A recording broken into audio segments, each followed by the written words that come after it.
won't know who I am, so I'll start out because you won't care the whole rest of the evening, but here I am. I'm Barbara Peterson, the owner of the Poison Pen, and I'm happy to say Diana Gabaldon's neighbor and friend for 30 years. So we've gone through the entire Outlander sequence together. But tonight is the first night that we are going to enjoy welcoming Cassandra Clare. So the first thing I'd like to do is thank you for coming and to wish you all a very happy holiday. And the second thing I'd like to do is to thank the Madison Center for the Arts. This is their first author event, and it's our first event here at the Madison Center. So if there are any little glitches that go on, you know, this would be like planning to move into the house you're building a month before it's ready. So if you figure that out. So there are some logistics that I should run through with you. The book signing after the program, which will last about an hour, and the authors will take questions from you for part of it, and then it ends up with a trivia quiz with prizes. This being a small number of them. I'm going to turn my back to you for just a moment. Sorry about that. So that'll be really fun. Anyway, it runs however long it runs, but usually at least an hour. And then the signing is going to take place behind the black curtain. How exciting is that? So what's going to happen is we gave you colored wristbands when you came in, and I will run through the sequence of it for you, and then we'll do it again. This door over here with this handsome gentleman who's helped me all day today trying to figure out how to do this is going to usher you up there. There's a stairway, and you will walk in backstage, and I will, or somebody will, hand you your Cassandra Clare book.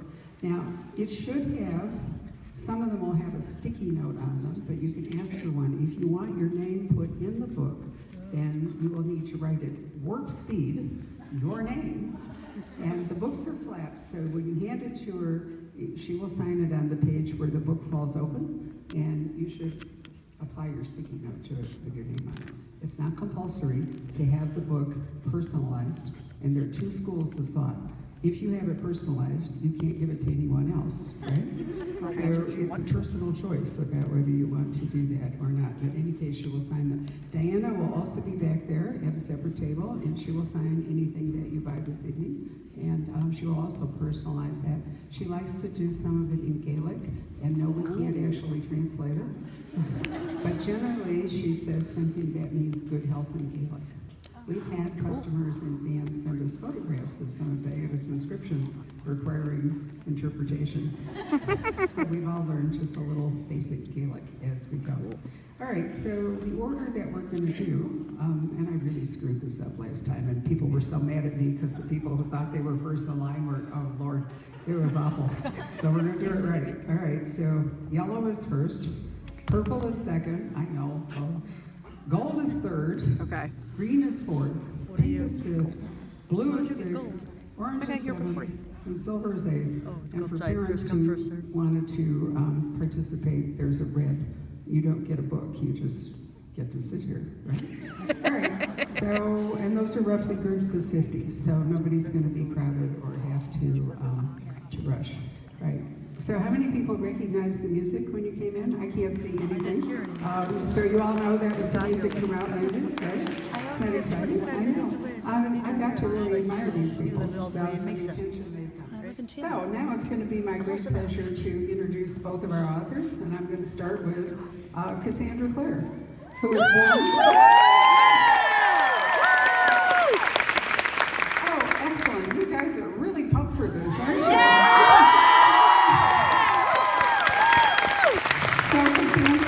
Born to American parents in Tehran, Iran, and spent much of her childhood traveling the world with her family. She spent her high school years in Los Angeles and her adult professional life in Los Angeles and New York, a city that she really loves, right?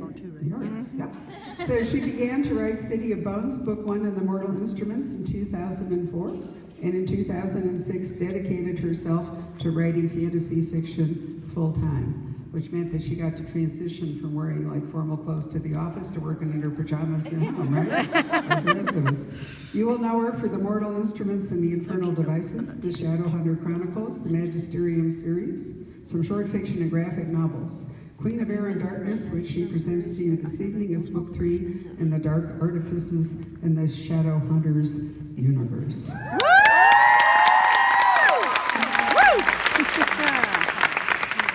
And joining her tonight is Diana Gabaldon, a native Arizonan. And I just love this part. I know you're gonna, because here she is, our fantasy poet. So here's Diana's educational background, which is going to really stun some of you. She was educated in zoology, marine biology, and has a PhD in behavioral biology. And she began to write fiction while a professor at Arizona State University. Remind me, Dee, what your specialty was, because it's so weird. Let's see, are we live? Yes, we are. Well, my PhD dissertation, which is 400 pages long, was entitled Nest Site Selection in the Pinyon Jay, Gymnorhinus cyanocephalus. Or as my husband says, why birds build nests where they do and who cares anyway. Clearly obvious preparation for writing about, 18th century Scotland and America, right? Okay, so Outlander published in 1991, and there are now 8 Outlander novels, 3 in the related John Gray series, 2 outlandish companion series guides, Exile, an Outlander graphic novel. I did mention that you also have graphic novels, didn't I, Cassandra? Yes. Okay, so a point in common. Plus novellas and short fiction. Diana wrote the script for Vengeance is Mine, Outlander Season 2, and she also had a cameo role in one of the early series. And the hit Stars TV series is now showing in Season 4, with more to come. And, update, Outlander recently placed second in the Great American Reads poll conducted by PBS, finishing second to Kill a Mockingbird. Wow. Woo! And then, so much fun, in 2010, there was actually a 14-song cycle created called Outlander the Musical. Oh, gosh. So please enjoy tonight's program. Woo!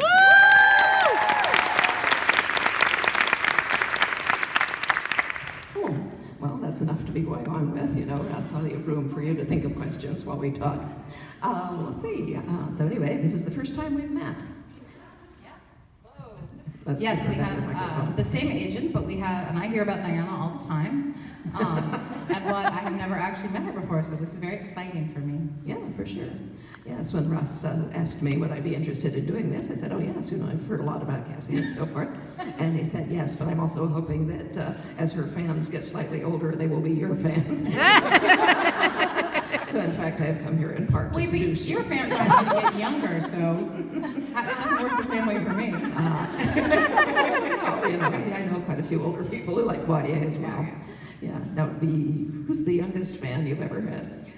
Oh gosh, I think the youngest fan I ever had was 7, and I was like, oh honey, are you sure you should be reading me? And then the oldest fan I ever had was 98, and I loved her. Wow.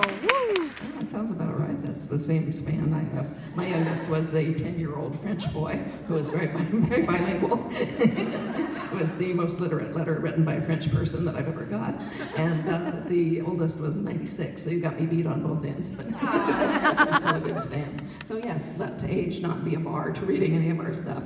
Right on. Did you read everything as you were growing up, or did your parents try to monitor your choices? They definitely did not monitor my choices. I would read everything. We had a big library room, and I had full access to it. I could read anything that was in there, which led to me reading some things I did not understand. I remember my father coming into my room when I was 8 or 9 and being like, why are you reading The Naked and the Dead? And I was like, well, I thought there would be naked people. But there are not any naked people in this book. Only once did I remember my father not letting me read something, and I don't know if you all have read The Clan of the Cave Bear. If you may remember, the second book is very sexy. Yep, here's some people being like, yep. It's called The Valley of the Horses. So I was like 10, I read The Clan of the Cave Bear, which is not particularly sexy and mostly about prehistoric history, and I really liked it. Clan of the Cave Bear came along, my dad had it, and I went into the library to get it, and he saw me, and he was like, you can't read that. And I said, but why not? And he said, because in the Valley of the Horses, all the horses die. Oh. And I was like, oh yeah, no, I don't want to read that. Many years later, I found out he was lying to me. What happened? Yeah, no, my parents likewise did not monitor our reading. As my mother explained to me, she said, if you're old enough to understand it, you're old enough to read it. And if you're not old enough to understand it, it's going to go right over your head anyway, which is basically about true. On the other hand, my dad was the principal of an elementary school, which every year held a book sale. All the parents would collect books and store them in an old storeroom at the school. So it was his habit the night before the book sale to let my mother, my sister, and myself into that room for an hour with boxes. And it was about the third year of doing this that I learned to pick the books with their covers torn off. You know why? Because it will tell you exactly what kind of book it is. But people who are donating the books didn't want you to know they read that kind of book.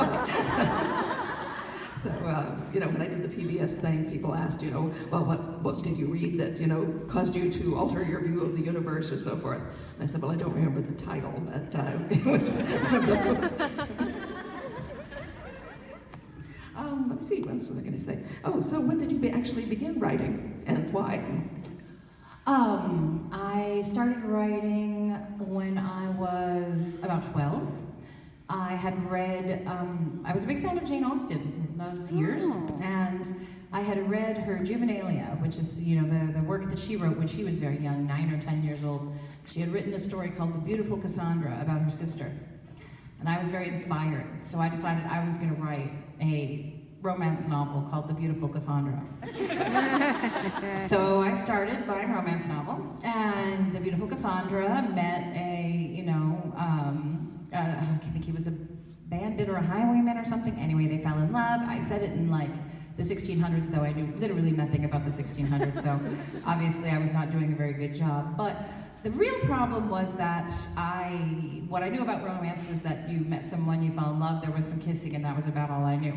So I wrote, the story of how she met this guy, and they fell in love, there was some kissing, and then I couldn't think of what to do, so I killed him.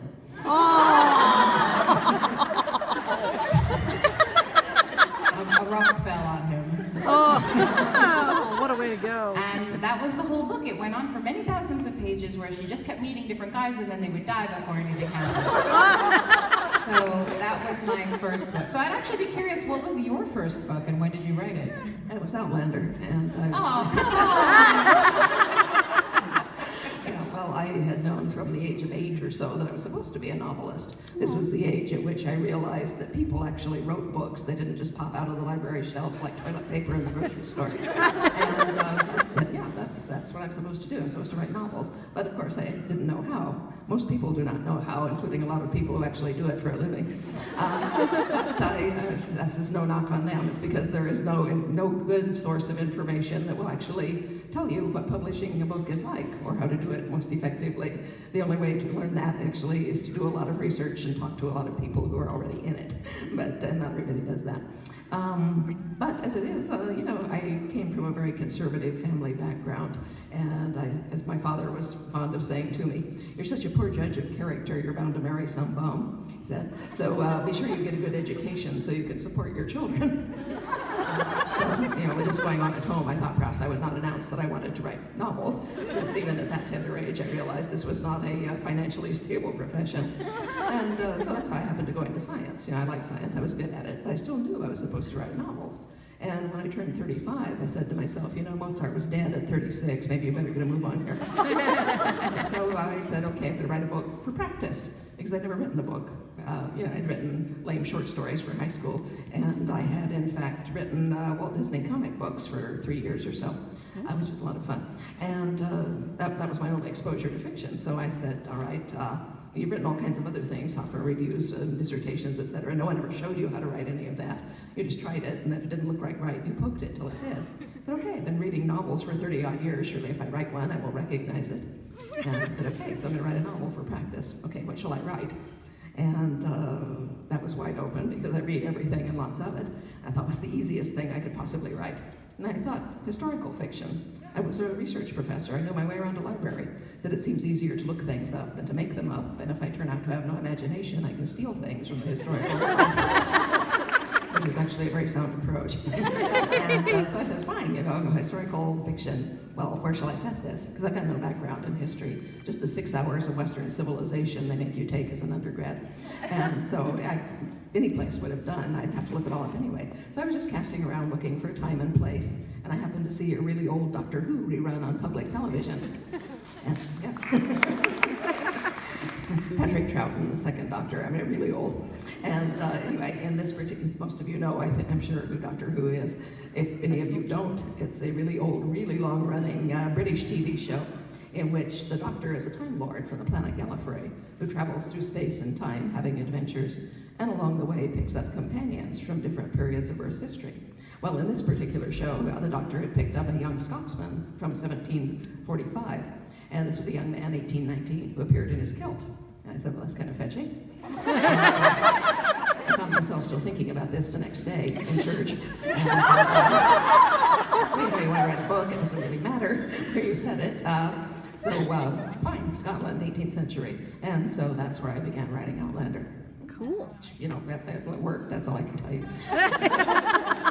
So what was your first book? Oh God, well, sadly, The Beautiful Cassandra was my first book. But it wasn't published, obviously. And then I wrote a number of bad novels that I never showed to anybody. I wrote a bad vampire novel, and I wrote a bad King Arthur novel, and I wrote a bad, space opera novel, many genres. And then I was actually working as a journalist, sort of, at a tabloid magazine in New York. And we would work nights because the magazine had to ship out in the morning at 4 a.m. So we would be working all night, and there was a lot of times we were just sort of sitting there. And the idea for City of Bones popped into my head at some point, and I started to write it. Didn't have anything, else to do, and, sort of sitting there, started kind of experimenting with the characters and the place and the whole idea of the secret world of demon hunters who lived in New York. And that was the first novel I finished, actually. I think I had a lot of unfinished bad novels before that. And the first novel that I sold to a publisher. Nice. Oh, that's very cool. Who was your first publisher, out of curiosity? My first publisher is my current publisher. I sold my first book to, I sold my first book to Simon & Schuster in 2005. So since then, I think there's been, can we count? 6 plus 12 Shadowhunter novels. Woo! And 12 Shadowhunter novels plus 3 collections of short stories set in that world. So, a lot of books.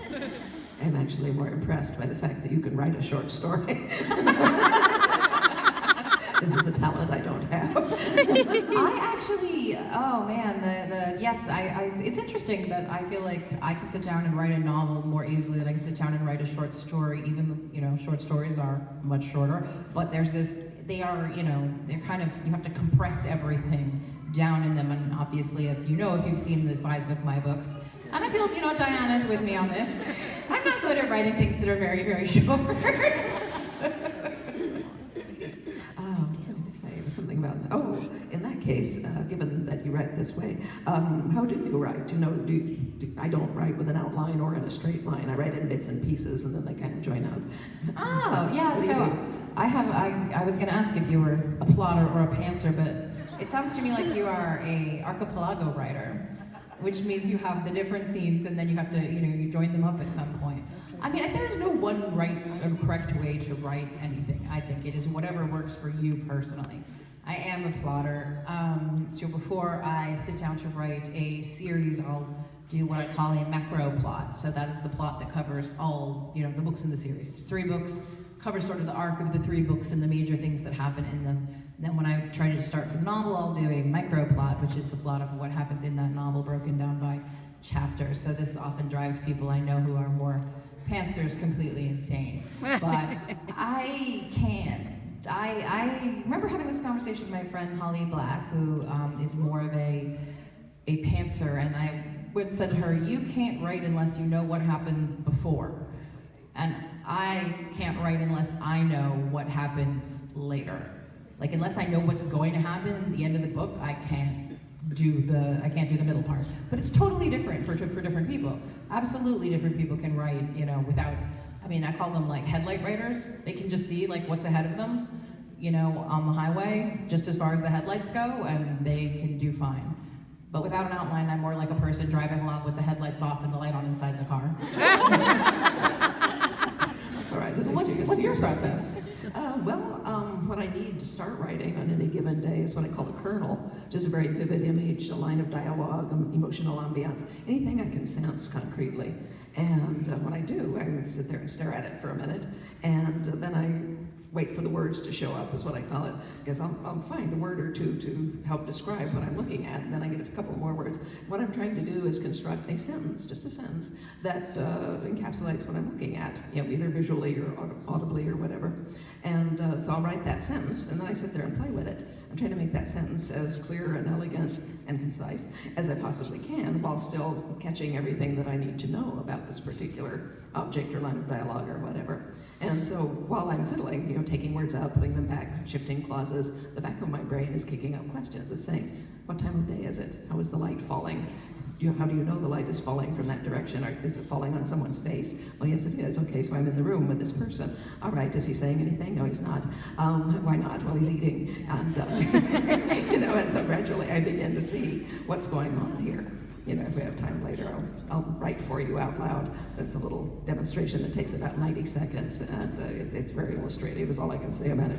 But that one thing just kind of leads to another with these little questions that are kicking up. I'll say, is there, my fingers are cold and my nose is cold. It's the 18th century, everything's cold. Is it winter outside?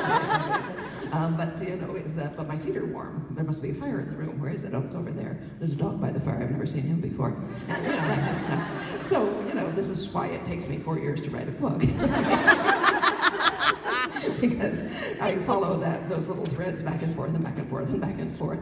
I don't write rough drafts. I write one draft, but it is done when I'm finished with it. It takes me thousands of goes back and forth in a scene while I'm writing it, but when I'm done, it's the best I can do. At that point, I will leave it, and I'll go look for another kernel, either inside my head or, just randomly from what people say to me, or a snippet of music I hear, or from the research. I have at the moment, I think, 2,500 books listed on Library Thing, which are my personal research collection. And then, of course, there are libraries, which I sack and pillage regularly. You can always find something in there. If it's a cold day, which is a day where I don't know what's happening next, and I have no idea what's happening at all, I'll just go and flip through some of the books that I'm looking at, and sure enough, something will pop out at me. Either I'll see the name of a person I know who was in a battle that I didn't know he was in, I'll think, oh, how did he get there? Or I'll see, an object, in the catalog of 18th century tools, and thinking, wow, what would you use that thing for? And, in the process, I learned what someone was using it for in the scene that I'm about to write. So, you just pick up these little crumbs and sort of build them into sandcastles, is basically what it comes to. So, I like that. Wow. What about characters? What's your character creation process? Well, it's a good question. I don't know that I actually have a process of creating them. They just sort of kind of show up when I need them. Do you feel like they show up fully formed? For the most part, yeah. Now, it depends why I have a character. If it is, a main character, well, those just show up, I have them. But some characters I have because they are real historical people who occurred at this time, which means that I have to develop a fictional but convincing image of them that I can use. Or they are people that I'm stuck with because of the plot. For instance, I had a main character who was pregnant at the end of one book, so plainly I had a kid in the next book. I knew nothing about her. She wasn't, in spite of, the process of her acquisition, she was not an organic character. So. I like this is like, so some of them are just like roommates that you got accidentally. Yeah, they just sort of show up. Yeah, and then you have to sort of, skirt around them a little bit, or, live with them for a while, and you think, well, why did you do this? Well, I have no idea. Usually I just live with them. I'll be thinking, okay, so I've just come out of the shower, I'm sitting on the side of the tub, cutting my toenails, and so I'll be thinking, well, what if I was Brianna Randall? What would I do at this point if Roger McKenzie walked into the room? Would I go, or would I, stand up and throw off the towel? And that kind of tells me a lot about who she is. As well as what she thinks stories about Roger. So that was actually probably the genesis of that scene where she's walking down a hallway, leaving wet, hot footprints, and he's coming from the other end. But, yeah, anyway, stuff just comes along, you know. Yes.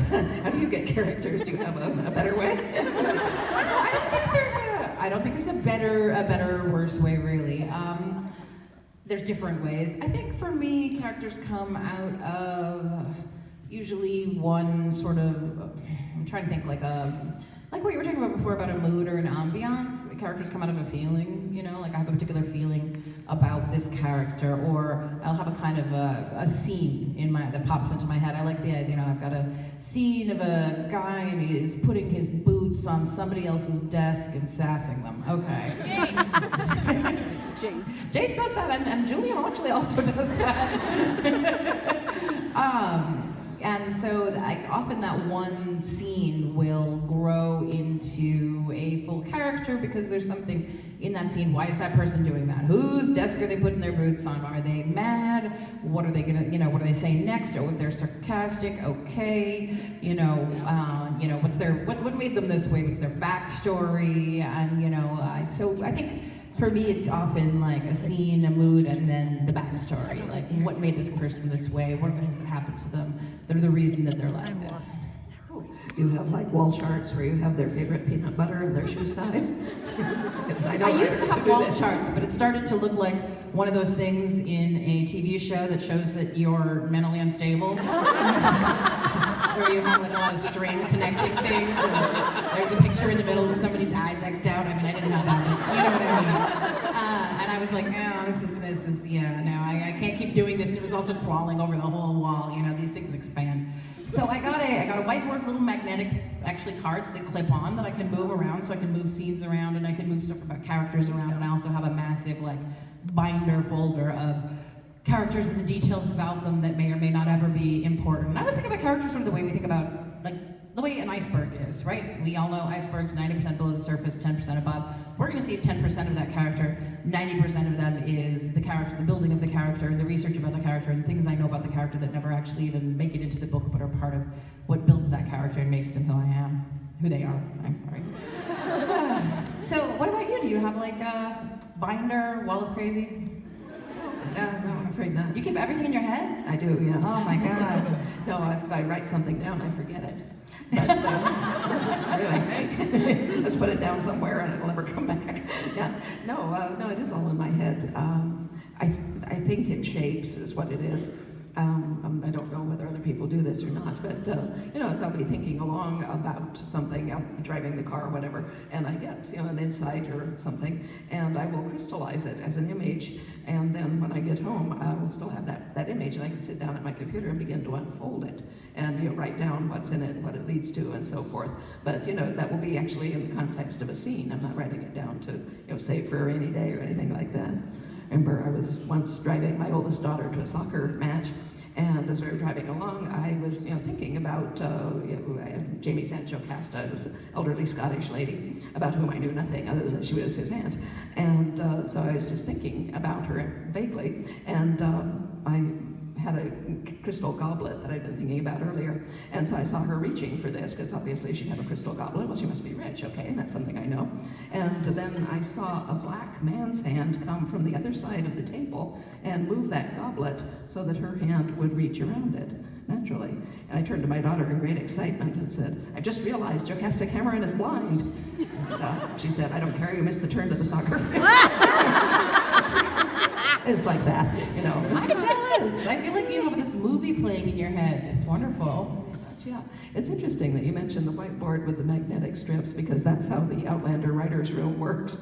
Yeah, I've noted that. That is a writer's room thing. I didn't even know that. But yeah, because they're when they're breaking story. Yeah, exactly. And they write, like a scene or half scene or an incident on each little strip, and then they can move them around, and they're thinking, no, we don't want to kill this person here, we want to kill him over there. Well, that means, we can move all this stuff. Well, we can do without that, So, right, and moving scenes around too. Let me know that we want this to happen. Oh, when it can't actually, okay, we're rethinking, it shouldn't happen here, let's move it earlier, which means we have to move these other things. So, I've definitely noticed that. So I guess it's like I have a group of writers inside my head arguing. Stephen King are in good company then. I think he calls them the boys in the basement. Have you ever read On Writing? Stephen King? Yeah. I did, yeah. Yeah. I was very interested. It's a good book if any of you are interested in it. The first part is sort of his origin story, as you might say, is how he became a writer and how he dealt with it and so forth. It's very interesting, and that was the most interesting part to me. And read through the part about how he writes and his principles of it. And a lot of it is just the common stuff, that you should have good grammar and understand how to punctuate, things like this. But we differ on things like adverbs. I'm all for them. Him not so much. But it's interesting to see how other people write. But I'm embarrassed to admit that what most struck me was when he was talking about having been in a terrible accident, which recovering from that meant he couldn't write for a long time, and he found it hard to come back to. But then he began drinking, for the pain and so forth, and this loosened him up, and so he was able to write again. But he found that he was drinking 12 20-ounce cans of beer per night while working, and finally his family, had an intervention, and things got better. What I'm embarrassed about is that I stopped reading his books at the point where he got sober.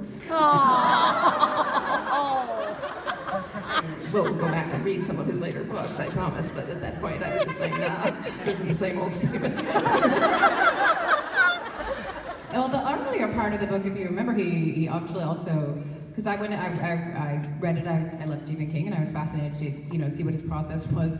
And he talks about how in the early days, in the 70s when he was writing, he would go out to his barn and he would dip 2 Q-tips into cocaine and stick them up his nose and write. And I was like, I really wanted to know how he wrote so fast. And now I'm really sad because I don't think I wanted to do that. Seemed like a good idea.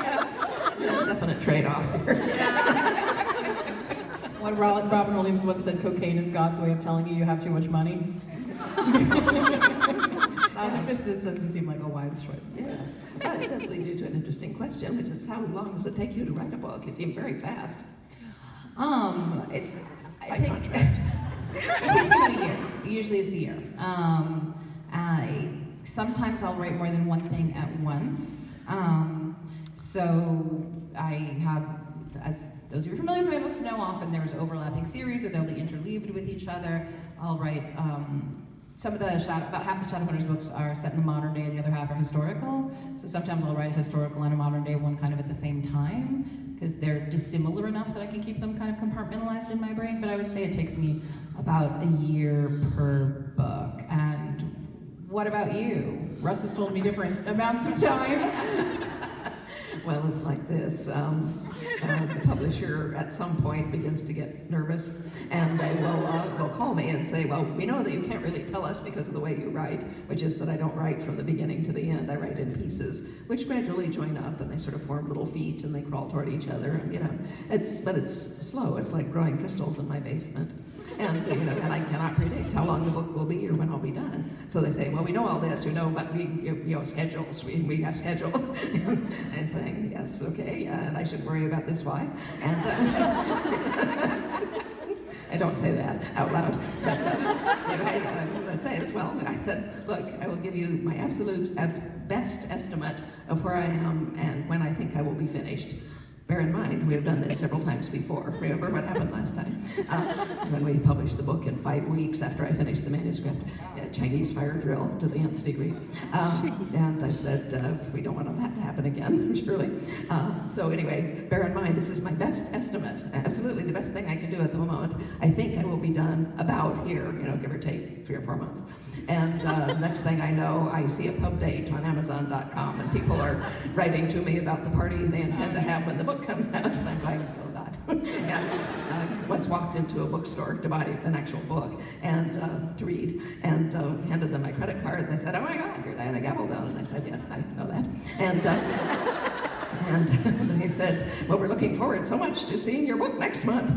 And I looked at the poster, which sure enough had the book, and I said, well, I think you may have a long wait because it's lying in pieces on my office floor at the moment.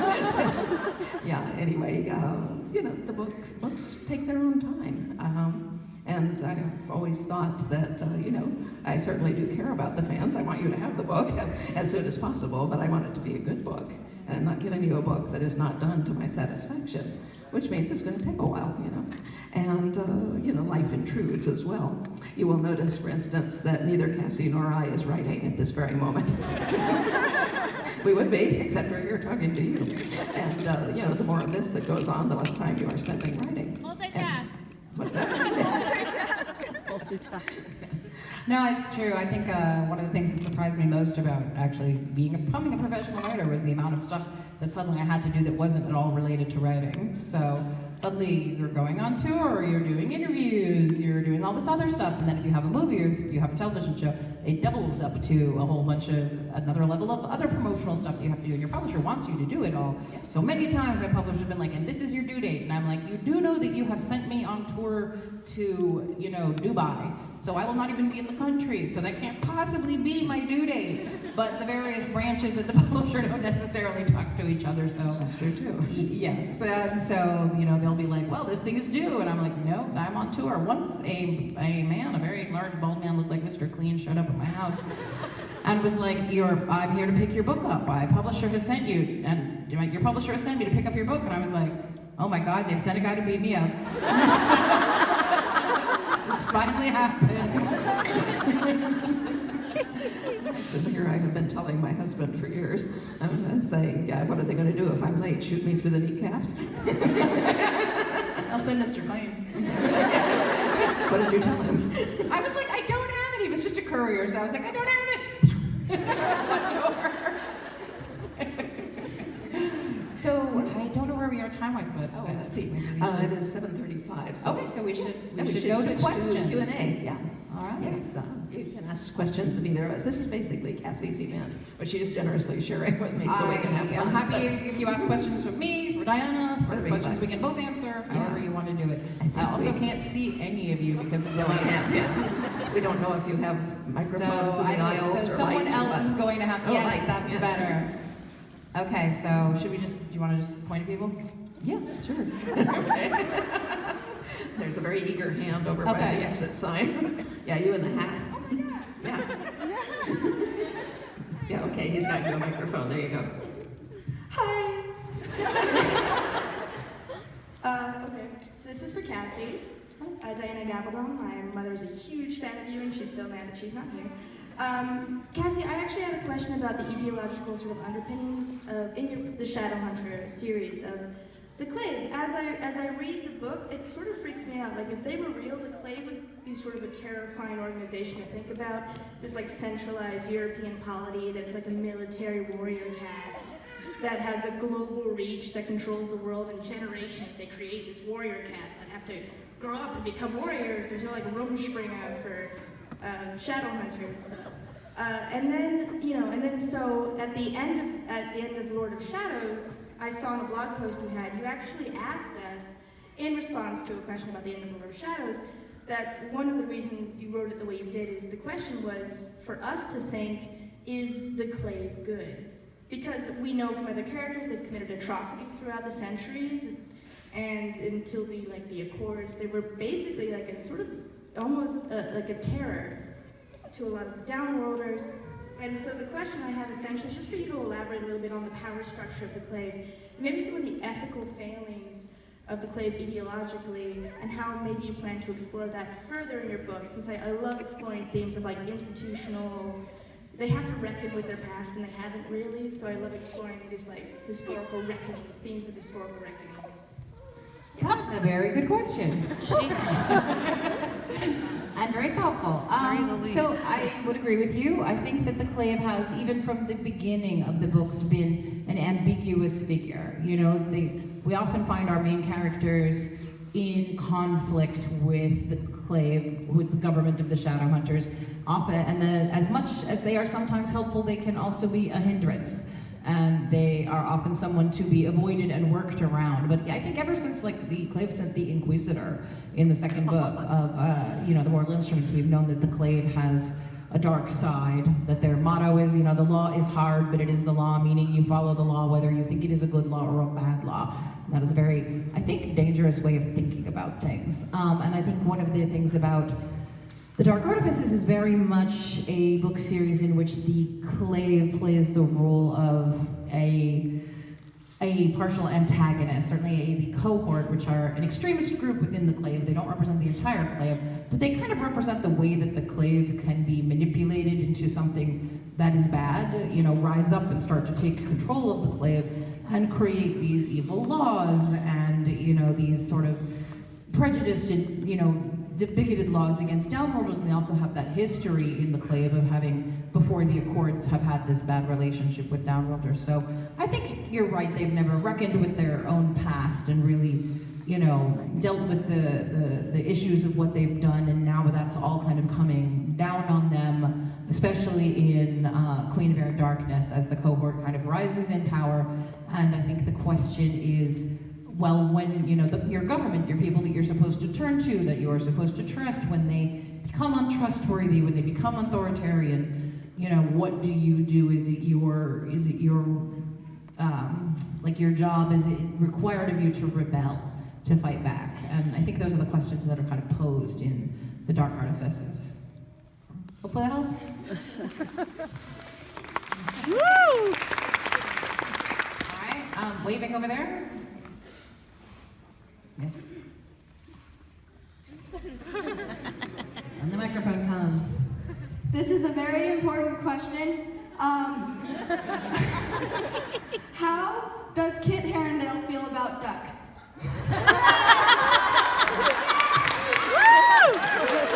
How does he feel about Can't ducks? wait to hear the answer. You're like, what does that even mean?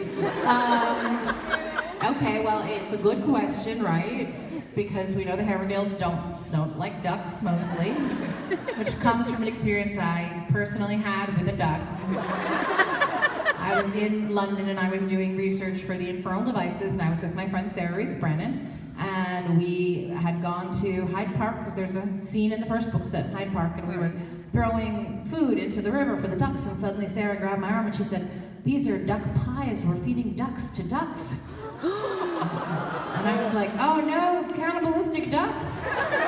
We can't do that. So we put away the pies and we started to leave, but the ducks, they had become, you know, maddened with flesh.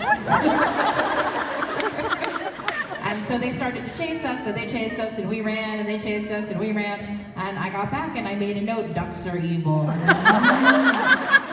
Evil ducks. And so the evil ducks made it into Clockwork. The Clockwork series, so we know Will hates ducks. Jace inherited the duck thing, but we haven't yet seen Kit encounter a duck, so we don't know if the Herondale duck hatred goes back like further than Will or not. So I guess this is a mystery to be explored in the future, because Kit does not meet a duck in Queen of Air and Darkness. Aww. That was very comprehensive. Okay, let's see. Somebody down in the front here. We do that. Let's see. You and the glasses. Yeah. I would just like to know what the password for the shadow market was that Kit was so embarrassed to ask or to say in Queen of Air. Password for the shadow market. Spoiler alert. That's a good answer too. Yeah, I don't know. I'm trying to remember. I don't remember the scene because they're demanding, right, that Kit and Ty give them the password. Instead, Kit just flips them off and he says, "That's the password." So I really, I wrote that scene mostly because I had the idea of Kit flipping off the shadow market, and I liked it, rather than because I had an exciting password up my sleeve. So I think we're just gonna have to wait on that one and see if an exciting password develops down the road. All right, right there in the middle. Yeah. Girl right next to me.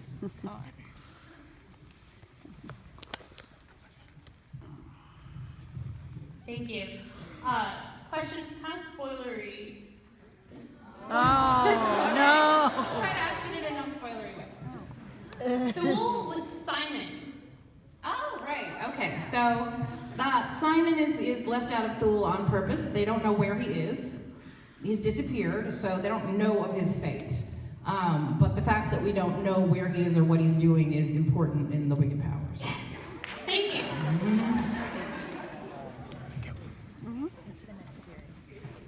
Your turn to pick? So, person on the aisle in front of you. Okay. Yeah, it seems easy. Yeah. Reach to the microphone. 2 questions.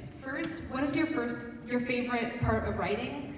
And two, do you ever base characters off of people you know in real life? Questions for both.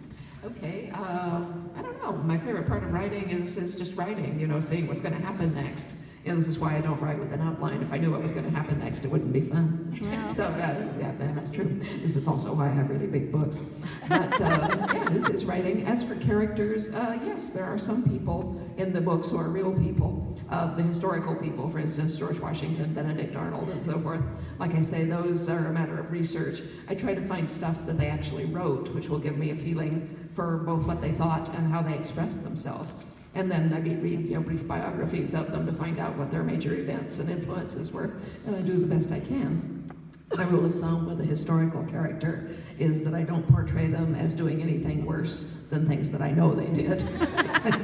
And some of them were pretty bad. As for other people that I know, yeah, there are some people that I know that I write in as either as jokes or as, a nod to a friend sort of thing. There is, for instance, a blacksmith written in my own heart's blood named Hewan, who was a nod to Sam Hewan. He had just been cast when I was writing that particular thing, and he had confided to me that during a dinner with one of the Sony execs, he suddenly realized that he cursed a lot. I said, I don't think, maybe not. So anyway, you never see the smith on stage, but you hear him clanging around and cursing his implements in the background. So there's that. And there's just a few other people. Mostly if I've written something like that is based on someone I know, I'll show it to them ahead of time and say, like, do you have any kind of problem with this? Because if you do, I will take it out or change it, no problem. And I've never had anyone ask me to take anything out. The only time anyone's asked for a change was with a character named John Quincy Myers, who was named after a very good friend of mine. John Quincy Myers is this tall, scraggly, snaggle-toothed old mountain man who is a revenuer, and enters the story at one point. And his namesake is also very tall, 6'7" or so, but is a gay mystery novelist. And I said, "You're going to have any problems with this, John?" And he said, "No, this is great." He says, "In fact, this guy reminds me exactly of my great-grandfather, who was a revenue agent in North Carolina." He said, so, I just called him Johnny Lee Myers, which was my friend's name. And he said, out of compliment to my great-grandfather, could you call him John Quincy Myers, which was his name? I said, totally done. Yeah, so, Awesome.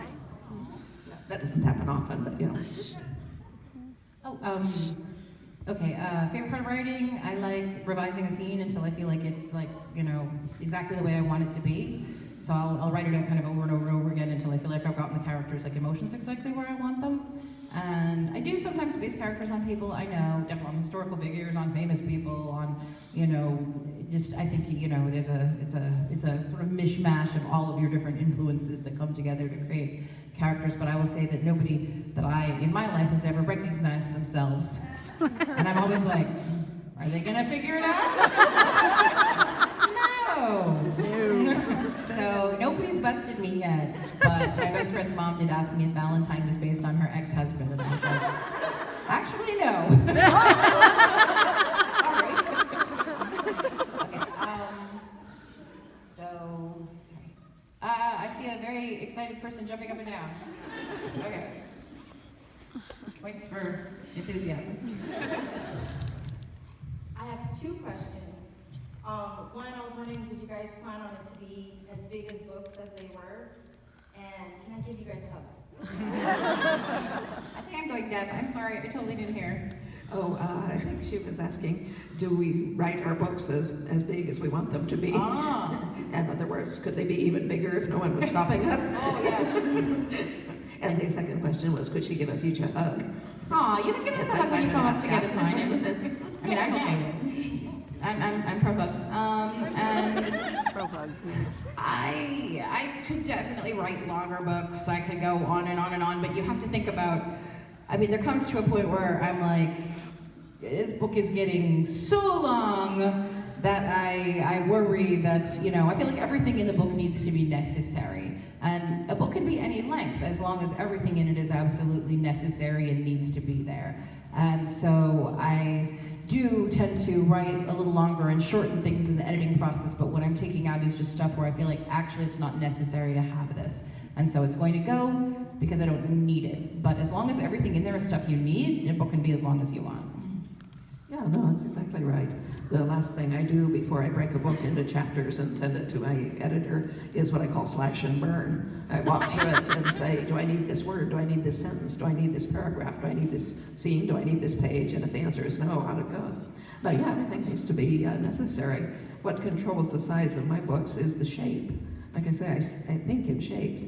And it takes me usually 18 months to 2 years before I see the shape of a book that I'm writing. And it builds up from all these disconnected pieces, but finally I see the shape. I'm lining it up, the pieces that I write, against a historical timeline that I'm generating in the back of my head from the research and so forth. I'll write this thing and think, oh, this happens before a battle, but I don't know which battle floating out here. 6 months later, I read through this and I think, oh, where they are right now, it has to be the Battle of Monmouth. Okay, when did that happen? Okay, here, can this piece come before that or can it come after that? It has to come before that. I think that'll work. Let me put it here. And so gradually they build up like a 3D jigsaw puzzle. And at some point, I will actually see what the internal shape of the book is. All of my books have an internal geometric shape, which you could see if I pointed it out to you, but you wouldn't be looking for it. And once I've seen the shape, then that dictates how big the book is, because I have to fill in the missing pieces. Wow. Okay. Down there, your friend is pointing at you, first row.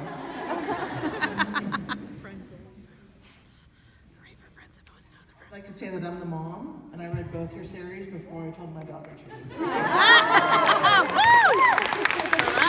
Actually, that's what I wanted to say to both of you, was thank you, but Diana, I'm a huge fan, Cassie as well, but sorry, my heart belongs to Diana. Thank you. Thank you. But you are a crush, really, I love you. My question is, both of your books, you know, Claire Fraser and Clary Frey, kind of ironic. Anyway, heroines versus heroes. I mean, there's always male influences in the book, obviously Jamie, but did you mean to write heroine-based novels? No, and I haven't. No, it started with a man in a kilt, you know, like Jamie. But what happened was that I was doing research and thought, well, you know, I must have a lot of Scotsmen because of the kilt factor, but I think it would be good if I had a female character to play off these guys, then we'll have sexual tension. So about the third day of writing, I said, well, this looks like Scots versus English. I'd chosen the Jacobite Rebellion. I said, so if I make her an English woman, we'll have lots of conflict. So I had this English woman, I loosed her into a cottage full of Scotsmen to see what she'd do. Well, some of them were clustered around the hearth muttering to each other, and they turned around and stared at her when she came in, and I was thinking, why does she look funny? What's going on? And one of them drew himself up and he said, my name's Dougal Mackenzie, and who are you? And without my stopping to think, I just typed, my name's Claire Elizabeth Beecham, and who the hell are you? I said, well, you don't sound at all like an 18th century person. So I fought with her for several pages, trying to beat her into shape and make her talk like a historical person, but nothing doing. She just kept making smart-ass modern remarks. And she also took over the story and started telling it herself in the first person. And I said, you know, this is a practice book. Nobody's ever going to see it. It doesn't matter what bizarre thing I do. Go ahead and be modern. I'll figure out how you got there later. So anyway, that's why Outlander is told in her voice, because she is the Outlander. And, you know, that fish out of water, stranger in a strange land, is, you know, a very classic sort of subdivision of a quest story. It's a very classic story form, and so it was easy to work with, so to speak. But, you know, as soon as Jamie Fraser, who was the original man in the kilt, entered the scene, which he did, you know, on the next page, it became both their stories. My husband has read, he's the only person who reads what I write while I'm writing it. He, at some point, very good, listening to somebody else's discussion of it, he said, you know, it's Jamie's story as told by Claire. You know, she's an integral part of it. The story would not exist as it does without her, but it's not a story about her. And, you know, the thing is that she has her own modern context, which makes her empathetic with everyone. And that's why she is, you know, a voice. Outlander is the only book that's told entirely in her first person. The other is told in multiple people's voices. And I said, but Jamie has the most interesting context. You know, he's an outlaw, he's a hero, he lives in very tumultuous times, people are always trying to kill him. He's a leader, you know, he has all kinds of complexities and stuff. Claire, she's a nurse, she heals people, this is cool. And, you can do, medical drama, but in small amounts. But it is his context that is carrying the most interesting line of the story. And therefore, Claire is always in it, and because of who she is and her relationship with him, she is an integral part of the story. So it is Jamie and Claire's story, but essentially it's his storyline, and she is the overall narrator from inside and from outside. So, it's just an integral book is basically it. But no, it wasn't intended to be a heroine book. I mean, it's not.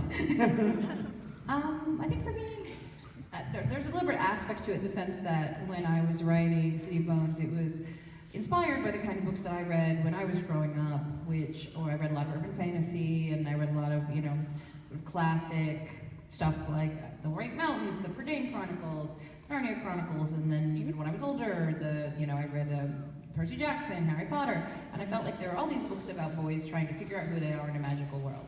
And I wanted to do a book about a girl trying to figure out who she was in a magical world. These are often, they're coming of age stories, and often our main character will have a special power, a special destiny, something they need to reckon with, and I felt like I wanted to see that as applied to a girl. So it is Clary, I would say it is Clary's story, but the other characters also have their strong storylines and are important people, but it's a heroine's journey. Oh man, okay, over to you.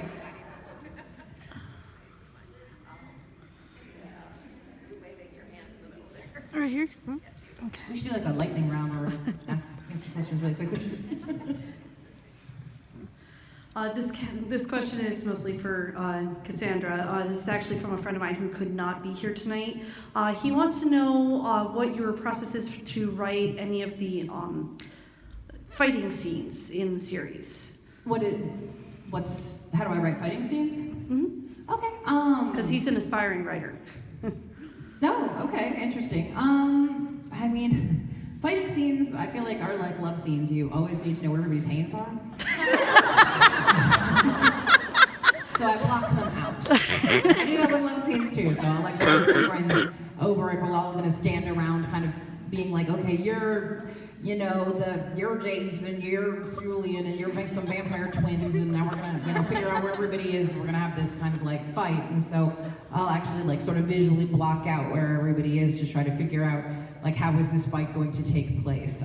Fights are really complicated. When I first started, writing the books, I didn't even think about it. I just thought I really like fight scenes. I like reading, badass people punching each other and stuff.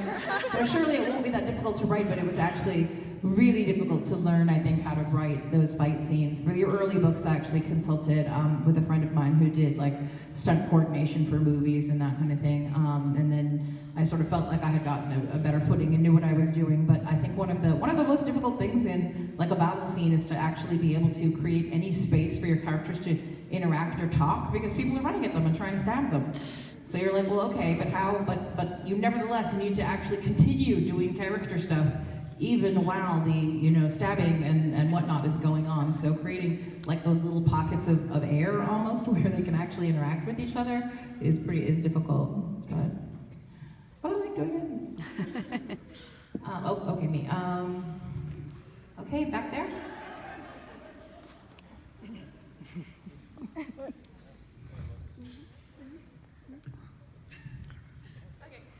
So this is for Cassie.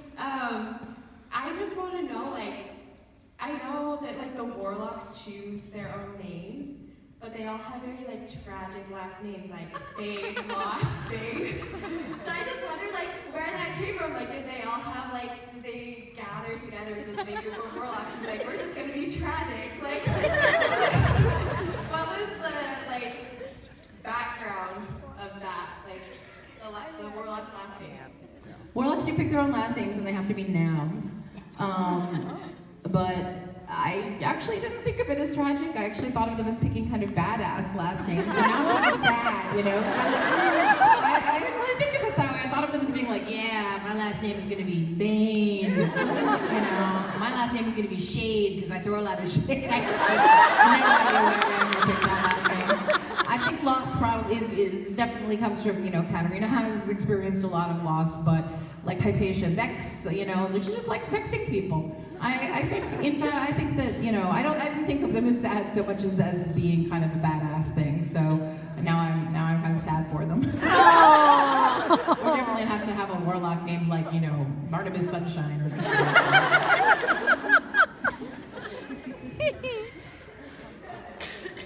Gentleman with a hat there. I don't think we've had any gentlemen so far. All right, thank you so much, but unfortunately this one goes straight to Cassie. Who was the inspiration for Simon? Simon was he was a mix, I think, of my boyfriend and my best friend growing up. They're both, both brown-haired, slightly neurotic Jews who like to play Dungeons and Dragons. And I really feel like, Simon was in many ways the easiest character for me because he's the most like me and people I know. And I also feel like if I, like Simon, was suddenly thrown into this magical world, I too would be almost immediately killed. So, I related to him in a lot of ways. But he definitely was based on people I actually knew.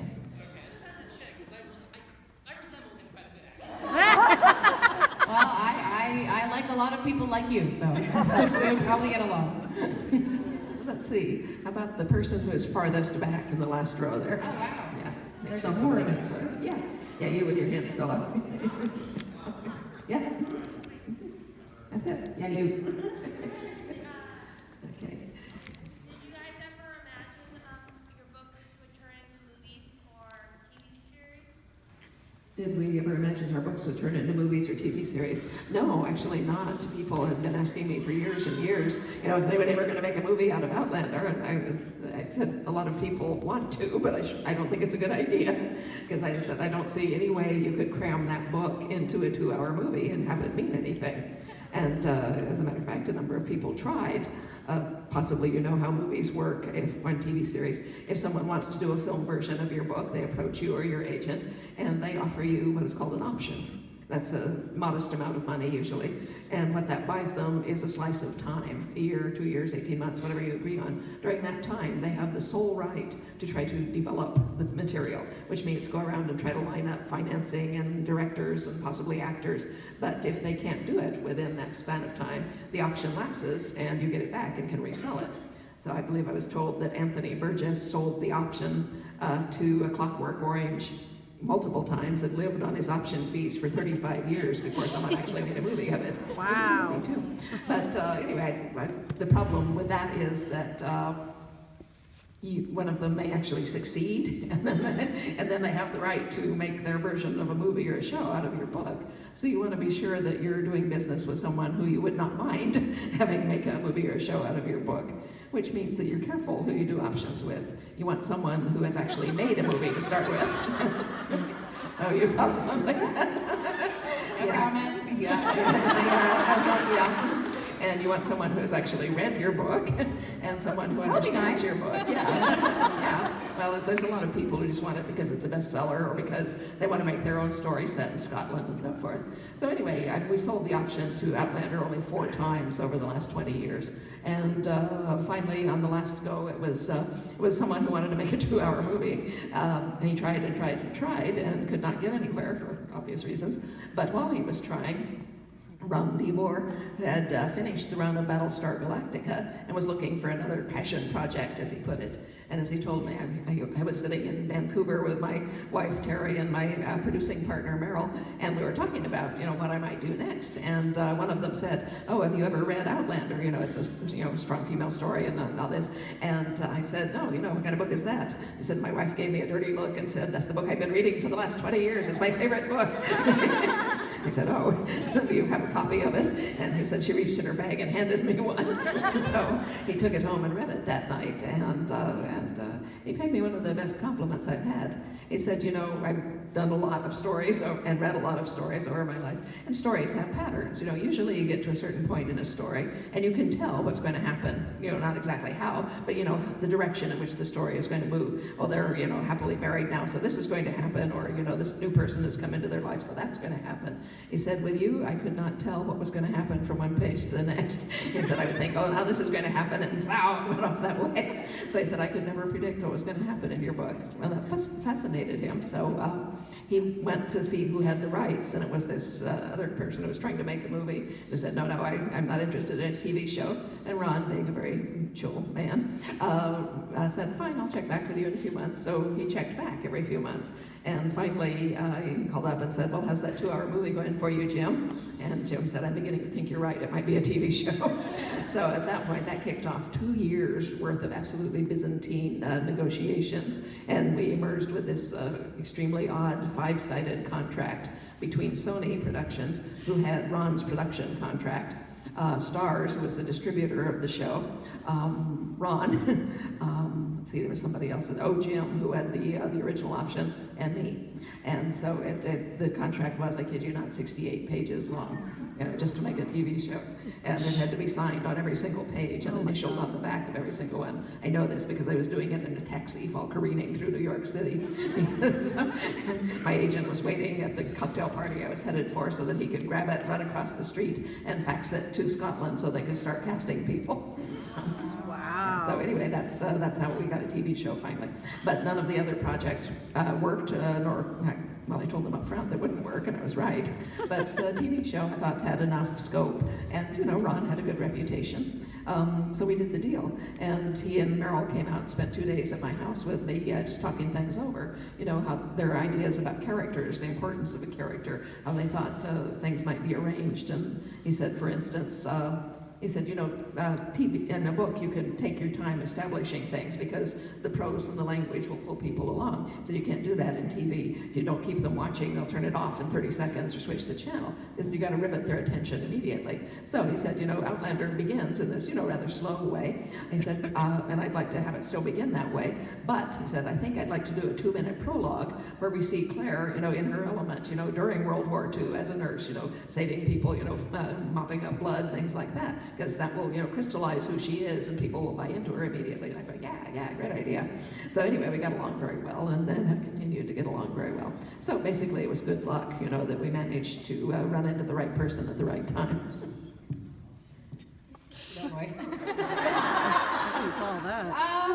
It's true that you should be careful about who you sell your rights to. Oh yeah. And it's kind of a complex and Byzantine thing. I sold mine way back when I had first sold City of Bones. I think City of Ashes or City of Glass was coming out, and I just honestly didn't think anybody would ever make a movie or a TV show out of these books. I didn't think of them as a big deal, and I didn't think of them as indeed it's a modest amount of money, but I needed it for rent.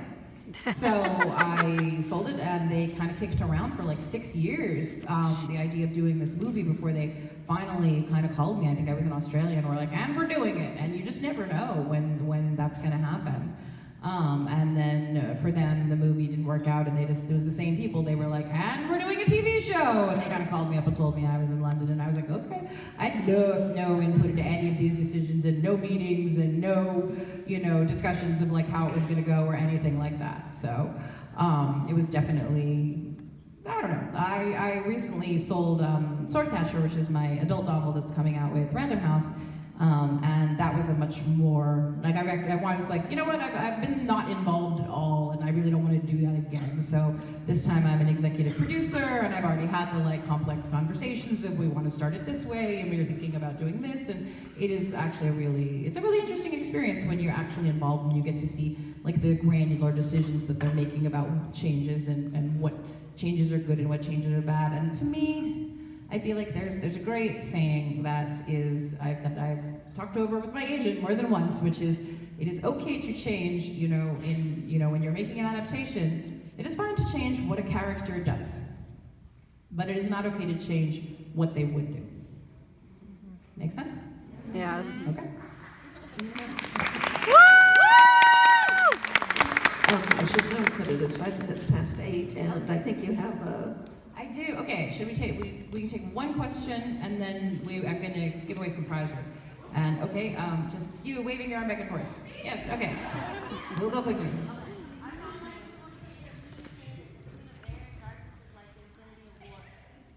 Is like Infinity War?